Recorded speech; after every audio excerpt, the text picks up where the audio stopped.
बैठ जाता हूँ मिट्टी पे अक्सर, क्योंकि मुझे अपनी औकात अच्छी लगती है। मैंने समंदर से सीखा है जीने का सलीका, चुपचाप से बहना और अपनी मौज में रहना। ऐसा नहीं है कि मुझ में कोई ऐब नहीं है, पर सच कहता हूँ मुझ में कोई फरेब नहीं है। जल जाते हैं मेरे अंदाज से मेरे दुश्मन, क्योंकि एक जमाने से मैंने न मोहब्बत बदली और न ही दोस्त बदले। एक घड़ी खरीद कर हाथ में क्या बांध ली, एक घड़ी खरीद कर हाथ में क्या बांध ली, ये वक्त पीछे ही पड़ गया मेरे।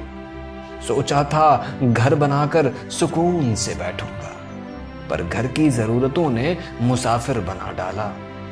सुकून की बात मत करे गालिब, सुकून की बात मत करे गालिब, वो बचपन वाला इतबार अब नहीं आता। शौक तो माँ बाप के पैसों से पूरे होते हैं, अपने पैसों से तो बस जरूरतें ही पूरी हो पाती हैं। जीवन की भाग दौड़ में क्यों वक्त के साथ रंगत चली जाती है, जीवन की भाग दौड़ में क्यों वक्त के साथ रंगत चली जाती है। हंसती खेलती जिंदगी भी आम हो जाती है। एक सवेरा था जब हंस कर उठा करते थे हम, और आज कई बार बिना मुस्कुराए ही शाम हो जाती है।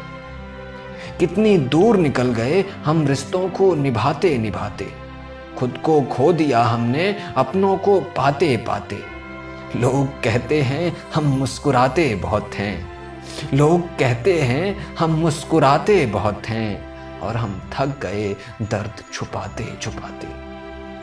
खुश हूं और सबको खुश रखता हूं, लापरवाह हूं फिर भी सबकी परवाह करता हूं।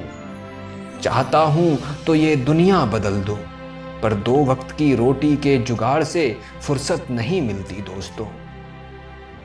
महंगी से महंगी घड़ी पहन कर देख ली, महंगी से महंगी घड़ी पहन कर देख ली, फिर भी ये वक्त मेरे हिसाब से कभी न चला। यूं ही हम दिल को साफ रखने की बात करते हैं, पता नहीं था कि कीमत चेहरों की हुआ करती है। अगर खुदा नहीं है तो उसका जिक्र क्यों, और अगर खुदा है तो फिर फिक्र क्यों। दो बातें इंसान को अपनों से दूर कर देती हैं, दो बातें इंसान को अपनों से दूर कर देती हैं, एक उसका अहम और दूसरा उसका वहम। पैसों से सुख कभी नहीं खरीदा जाता दोस्तों, और दुख का कोई खरीदार नहीं होता।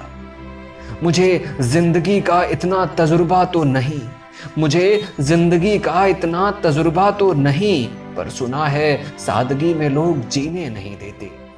किसी की गलतियों का हिसाब न कर, खुदा बैठा है तो हिसाब न कर, ईश्वर बैठा है तो हिसाब न कर, ईश्वर बैठा है तो हिसाब न कर। हरिवंश राय जी बच्चन। कभी कभी कवि कुछ ऐसी चीजें लिख देते हैं जिसे आम इंसान अपने जीवन में महसूस तो करता है, पर उसे बयां नहीं कर पाता है। हरिवंश राय बच्चन जी की यह कविता हम सभी की पसंदीदा कविताओं में से एक है, और आशा है मुझे कि मेरी आवाज में आपको यह कविता और भी पसंद आई होगी। आगे भी सुनते रहें और अपनी प्रतिक्रियाएं देते रहें। बहुत बहुत शुक्रिया दोस्तों।